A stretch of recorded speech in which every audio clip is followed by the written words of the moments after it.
It's Mission Impossible week with the box office buds. My name's Tony Squares. I'm talking like a WWE wrestler because I'm excited. It's Alex Alche. It's Alexander Kellerman. And we are ready to talk about Tom Cruise's 8th installment in the Mission Impossible franchise as I am dressed in an extremely sweaty Lilo and Stitch onesie because that movie's coming out this weekend too. Boys! That's right. Are you excited? I am. I can't wait. I have rewatched all the Mission Impossibles very recently. I have so much to talk about, so much Tom Cruisiness to do. We have more stunts, new stunts, him throwing himself off of high planes once again. I cannot wait, Alche. He's really, really trying to outdo himself. They do every time. Every time. He's Every like, single how time. can I cheat death once more? Well, we're going to find out soon enough. Yes, how can he cheat death one more time? Ethan Hunt, will he die in this one as well? He's already died 3 times in 7 Mission Impossible movies. Yes. I am so pumped for this. It is a crazy weekend, Memorial Day weekend. We have an over-under to give out. Tomorrow, we're talking about the reason why I'm in a Stitch onesie, because that movie's coming out too. This is going to be a great weekend for the worldwide and the domestic box office, a great weekend for movie theaters everywhere. If you're not seeing a movie, what are you doing? Hey, if you don't want Mission Impossible, that's fine. If you don't want Lilo and Stitch, that's fine. You know what else is still in theaters? Don't say King of Kings. Come on. Because the 3 of us are in a fantasy box office league. If this is the first time you're watching, thank you for doing so. We have each drafted 5 movies that are coming out this calendar year. Whoever makes the most money in the worldwide box office wins the league. And Lilo and Stitch is my movie, baby. It's time for me to come back chasing you at the top, Kellerman. Good you ain't for you, coming anywhere Peter. near me. Good for you. But again, we're not talking about the league right now. We're not talking about Lilo and Stitch. I'm dressed in this because I'm excited for the whole weekend. It starts and ends with Mission Impossible. Kellerman, Truly. Are you a Mission Impossible fan? I'm a huge Mission Impossible fan. I've been seeing them in the theaters since the first one, baby. Don't check the dates. I'm a little surprised to hear you say that you rewatched them all. Had you already seen all of them before this rewatch? I had seen all of them. And in fact, I think I did a rewatch during the dark times of COVID. But I rewatched them again because I really wanted to be ready. No one remembers those times, though. I Yeah. really wanted to be ready for this. And I was happy I did because there are so many moments in each of them, except for number 2, that are really fantastic, like 30-minute set pieces. And we're going to go through all that jazz, all the favorites. But Alche, I get the sense that Mission Impossible, you enjoy it, but it's not like a appointment television for you. I like it. Cruise is always great. But like Mission Impossible, I wouldn't even put in the upper echelon of his movies. Not even close. Not even close. What? It's Whoa. I love the stunts. Not even close? Not even close. Not even remotely close. Get out! So the most. It's my house. So out of all the Mission Impossibles, first one, let's start there. Which one's your favorite? If we want to start talk about where does it rank in Tom Cruisiness, which one's your favorite? Oh, my favorite's 1. Mission Impossible 1. It is No a great question. movie. It is a great movie. No Did you question. say yuck? I did say yuck. Why? It's a great spy movie. It's not the Mission Impossible we know now. It's a fine movie. I don't movie. know about great. I think it's a really good movie. It's a great movie. fine movie Okay. with a lot of insane camera work, Yes. Yeah. Brian De Palma. unclear storytelling, I'd give you that. and Fantastic actors. Fantastic everybody in actors. it is great, but it just doesn't compare to all the ones that came after it, excluding 2. Well, it's such a unique franchise. You in think that, 3 is better than 1? Well, give me a second. Well, It's such a unique franchise because usually these movies start off with bangers and then they taper off. Mission Impossible has completely changed. They're like a rock band that figured out they're actually more operatic as they put more CDs out. It's a whole new version of the film now. So if you're more into the crazy actionists, you're going to like 5, 6, and 7. If you're more into the spy noir, you're going to like number 1. I love number 3. I thought 3 is great, but here's the thing. It followed the Mission Impossible franchise follows a very similar trajectory as the Fast and Furious franchise. No. Which is that 1, 2, and 3 are all kind of their own movies. They all kind of have a little bit of a different feel, different directors, different people trying to figure out exactly what it should be. And from 4 on, they know exactly what it's supposed to be, and they nail it every time. I wouldn't say nail it, but they definitely know what they're supposed to be. But you said no. You're not comparing it to Fast and Furious. Knowing what they are supposed to be and being good movies are 2 very different I didn't things. say- You said Mission Impossible 1 is your favorite. Yes. Which Mission Impossible is your favorite? Ghost Protocol 4. Me too. Me too. Yeah. I really didn't want it to be for whatever reason, but rewatching them really cemented it to me because there are bad parts of that movie as well. Sure. It is a fantastic rewatch. And you know what the great part about 4 is? It is the last time, no offense to Tom, it is the last time Tom Cruise is a believable superhero. Because he's at I don't know what you mean by believable. He's really doing that stuff every time. I understand, but age is a thing. He looks old in the recent ones. Yes. He looks like an older man. Perhaps. He's still at the height of his powers in 4. And that Burj Khalifa, that 30 minutes where it's not just crazy. him climbing the thing. It's also they have the 2 hotel rooms where they have to put the masks on, then the masks don't work out. Then they have to go trick the assassin from selling the nukes to the evil person and the evil person to the assassin. And then there's the dust storm that comes in. It is so It's insane. good. I just watched a piece on YouTube about how they had to film it. They had to account for every hole they put into that building. They had to blow out windows to make it work. The repellent, the fact that he runs down the building and he actually does it is insane. They said that he literally couldn't feel his abdomen because the harness was so tight for this. Easily one of the most breathtaking things I've ever seen in a movie. And then you see the behind the scenes stuff and he's like practicing jumping around and running around a million miles up in the air. It's insane. The man has lost the part of his brain of fear. He has no fear. Crazy. What's crazy is when it comes from a movie perspective, the Kremlin bit of Ghost Protocol might even be better. Oh, I don't agree that the spy stuff dropped off. The spy stuff is still very prevalent, and I keep coming up with new and creative ways to demask and take off. You're talking about the Kremlin where he's dressed as the commander and then takes off puts everything in the hat, turns the hat inside out. It's a baseball cap, the jacket inside out. Oh my God, it's all so good. 4 is very good. So, 4 is very good. Okay, if 4 is your favorite, 4 is my favorite, 1's your favorite. Let's go. What's your favorite set piece from the Mission Impossible movies? Because that's what these things are really, especially recently, the bulkiness. They think of these stunts before they even film the movies themselves. So out of all of them, what's your favorite? It could be as long as 30 minutes or as long as 5 minutes. What's your favorite set piece from any of the 7? Kellerman. It is hard to top the tower climb in 4. Yeah, Burj That's Khalifa so tower good. climb. Yeah. But for whatever reason, him hanging on to the outside of a plane in 5 just blows my mind every time because I don't care how harnessed you are. He's also barely harnessed. That is a scary thing to do and hard to breathe and hard to see and to act over it and say your lines. It's just blows my mind every time I see it. That's very fair. LJ? I think it's got to be the Halo jump. The Halo jump when he goes... Mission Impossible 6, Mission Impossible 6, when you just go straight down. He had to find a way to slow down in the air so he doesn't go into the cameraman. It's crazy. The cameraman is upside down. That's right. They have to have an actual cameraman attached to another guy, and he's just going full warp speed straight down. It's crazy. And he was like, yeah, I got this. Let's do this. They apparently shot it 6 times. It's insane. My favorite one, and this is more for the cinematography and movie making of the whole thing, keeping the geography of all the moving parts so you, the consumer, the audience doesn't get lost in it. I really fell in love again with, it's in Mission Impossible 5, the Vienna Opera House. Oh, sick. Where all the music's playing and swelling and you hear the guys singing and there's like an assassin here.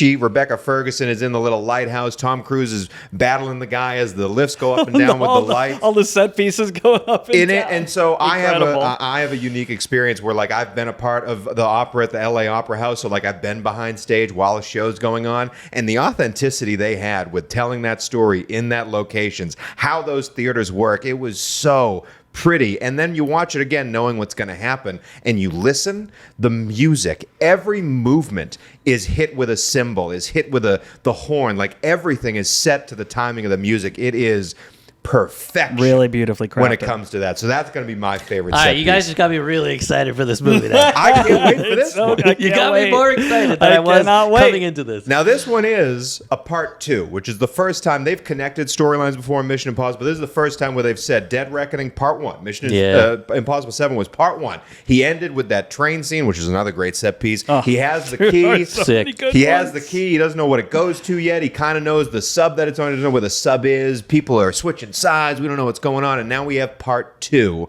Are you a little worried that they've tried to extend this storyline and you want these to more be bottle movies? No, I'm not actually, especially for this one, because since Mission Impossible 4, Chris McQuarrie has been a big part of and sort of taken over the franchise. Huge. And now they don't start with a script. They start with basically a list of beautiful settings and places that they want to film. They start with a hope and a dream. Then they build some sort of big stunt for Tom to do in that place or some big action set piece. And then after they have filmed those things, they go back and figure out what kind of story can connect them and then go back and film all the little people talking in cars and all those things. Which I know you hate. It's I a don't know really that I hate incredible it. way I don't to know that make I hate a movie. it. Outside in, inside out. These movies are never bad, and the stories all make sense. So it's not The fact that a coherent movie comes out of this process pretty incredible. is absolutely incredible. It's incredible. A feat, to say the least. And so this time for part 1, I read that for a majority of filming, they did not know what the bad guy was. They didn't know that it was going to be an That's AI. a little scary. They didn't know it was going to be an AI. They had it was going to be a guy. It was going to be a team. It was going to be a whatever. So now going into part 2, they knew starting that part of it, that movie, that it was going to be AI. And I actually think it has a chance to be stronger in a storytelling perspective than part 1 was. I will say that's been my least favorite moments from these recent Tom Cruise Mission Impossible movies is the fact that sometimes the villain and the thing that they're chasing kind of doesn't make a lot of sense and everything that's going on, but you're still blown away by everything world's that's in happening. There's really only been one like true villain and it's Philip Seymour Hoffman, Right. the late great Philip Seymour Hoffman. Everyone else, it's like circumstances and like we have to get the thing, we have to do the thing. Somebody screwed up the thing, and we got to fix the thing. Yeah, it's never like a guy is doing this to us. In one of them, they don't even explain what the thing is. It's just the rabbit's foot.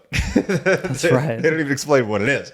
No, I get that. I am a little hesitant in the part 2 of it all because the best part of these Mission Impossibles is you don't need to know the people and what they are. You know Ethan Hunt, you remember Simon Pegg's face, but like it's not, they don't really care what their roles are. You just know that's the tech guy, that's the funny guy, this is the bad guy, and we're going. So this one, you kind of have to know who Max is. You kind of have to know who the thief is. What's her name? The brunette. You're saying from part 1. Haley Atwell? You have to have seen part 1. Haley Atwell? Yeah, Haley Atwell. That's what I'm worried about. Will you have to have seen part 1 before part 2? Or are we just getting right into it? Is it going to be a little bit of exposition to get us back? Like, I'm sure they figured it out, but that worries me a little bit because part 7, Mission Impossible 7, Dead Reckoning Part 1 was the longest movie by far. It was almost 2 hours, 45 minutes. So I'm just wondering, are we just getting right to the good of it? Well, it's also promising from the trailers that we've seen. It's promising a lot of returning characters from legacy movies from previous films, which I'm so excited for. The fact that they have the guy from Mission Impossible 1 where he has to leave because they slip him the laxative and he has to leave and he comes in and the knife rewatched falls. it. I can't wait to see how they bring that guy back. Right. So it's like I feel like there's a chance for that to either be...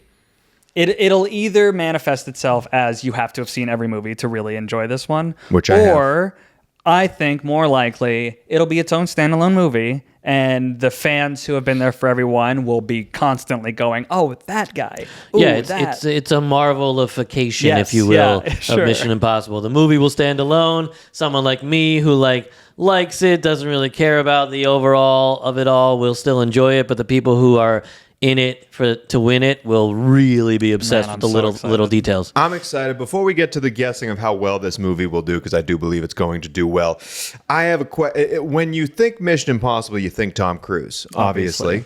But when you think Tom Cruise, do you think Mission Impossible? It's certainly not the first thing I think about when I think about Tom Cruise, because I don't put it in his tops of his films. It's the only role he's played more than twice. No, I get that. I get that. How could you ever when you think not associate Tom Cruise with if Mission Impossible is Mission Impossible Ghost Protocol in your top 3 Tom Cruise movies? Yes. You think it is. Mission Impossible Ghost Protocol is a top 3 Tom Cruise movie? Yes. And I say that as a Tom Cruise fan. We got a lot to talk about here. All right, gear up for another 15 minutes of this podcast. It's time for the top 3 Tom Cruise movies. I got to tell you, no Mission Impossible makes it for me. Really? Yeah.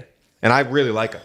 Tough. I think Tom has had an amazing, storied career. Incredible career. And the fact that he came back 20 years ago from jumping on a couch and everyone thinking he was insane to still making great movies is amazing. I think on my top 3, I have a lot. It's going to be a big discussion here. Mission Impossible didn't even crack the top 6.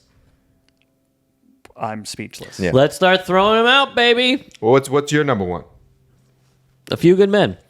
Few Good Men's number 1 for me, too. I think A Few Good Men, I love lawyer A Few Good dramas. Men. Sorkin's great. And this is one of his best acting roles. Everyone in this throwing a million miles an hour. Demi Moore. It's a fantastic flick. A Few Good Men is number 1 for me as well. I think we're in agreement there. You don't have A Few Good Men on your list. Nothing blows up in A Few Good Men, Kellerman. I can't argue that everything you said about it is true. It also stands the test of time. It's a Few Good Men is a perfect an script. excellent film. If I was stuck on a desert island and could only take 3 Tom Cruise movies with me to watch over and over and over again, A Few Good Men would not be one of them. I guess if that's the difference between you and I and how we rank these movies. Is it the best movie? Is it the best performance?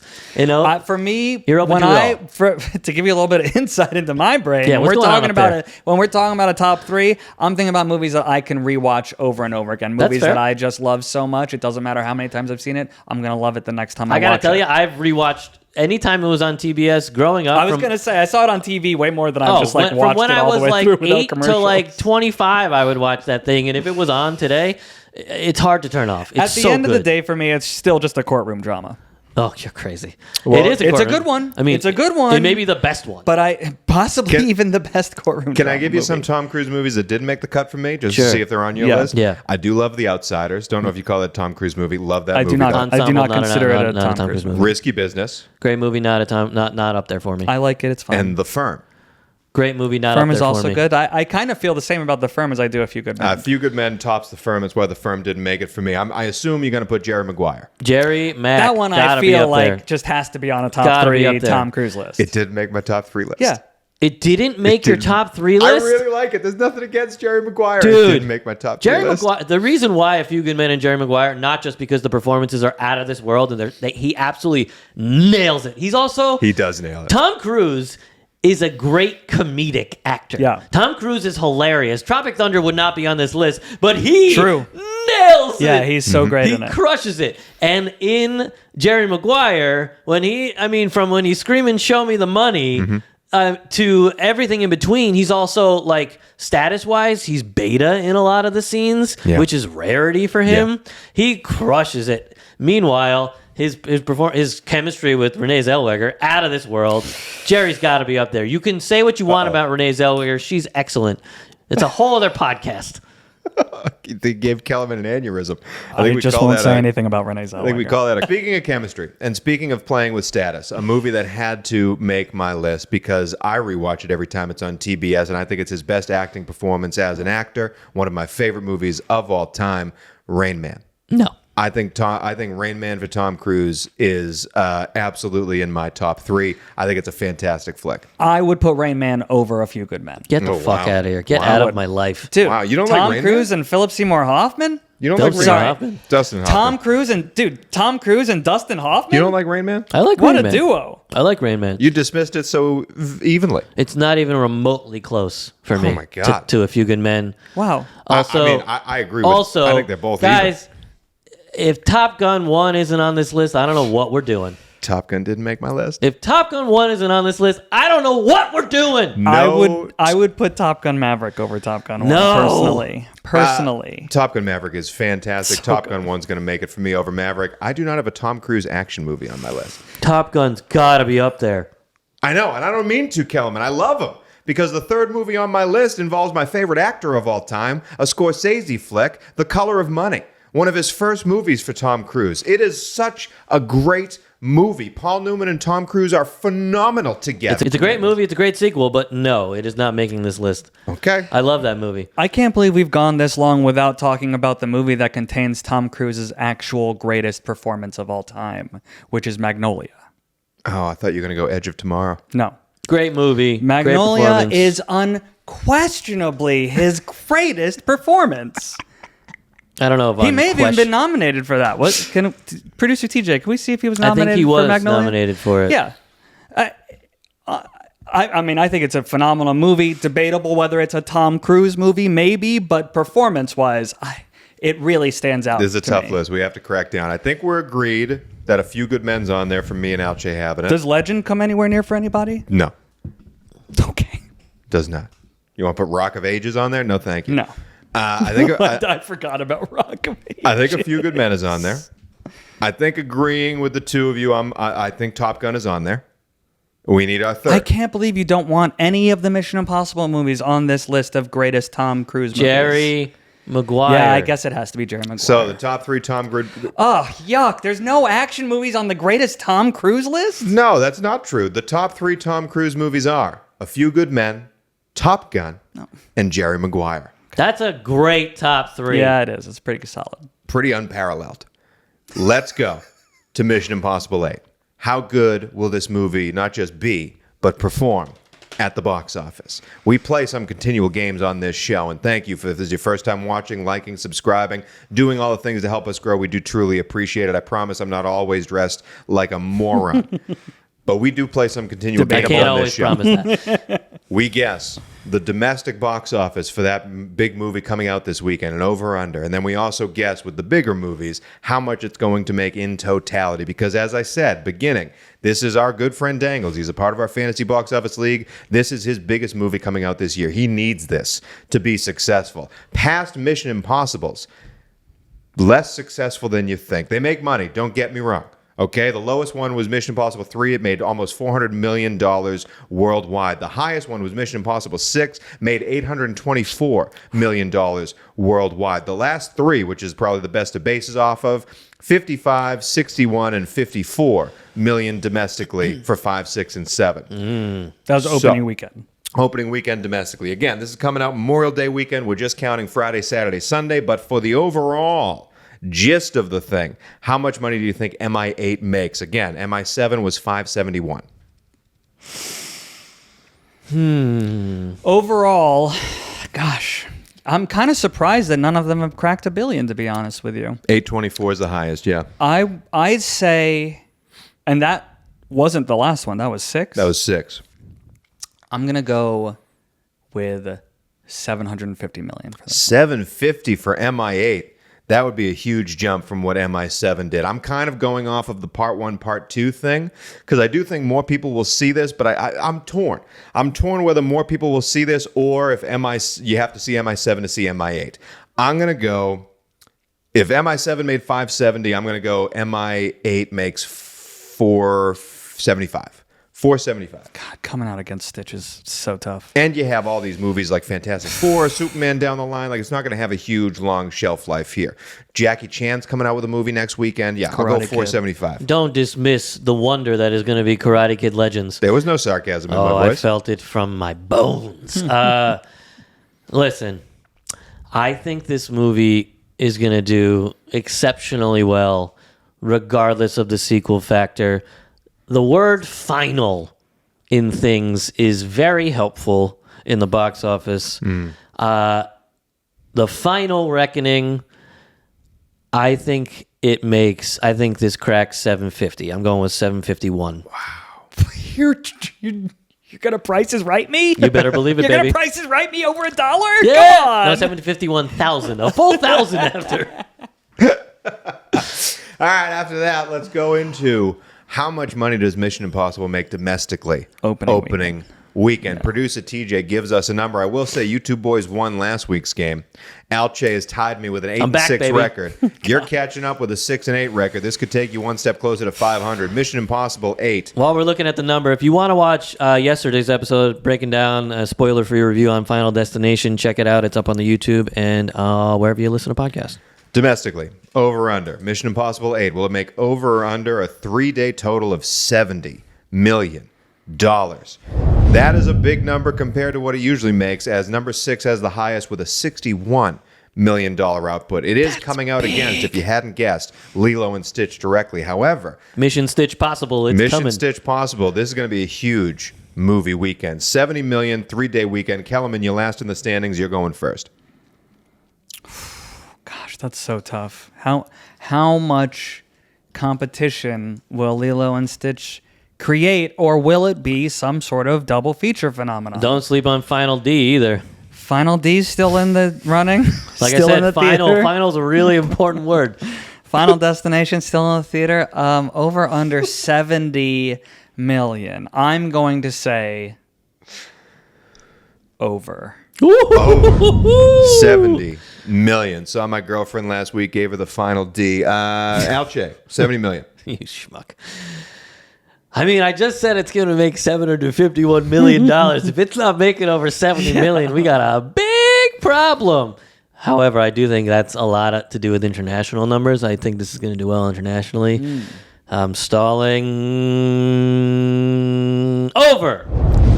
Wow. Over. Cruise. With the misdirect. Cruise is cruising to 70 plus. Over. This is tough. This is tough. I kind of want to go different because I want to get a gain a point on the two of them. However, I do think this makes over 70 million. Wow. I'm going to go over as well.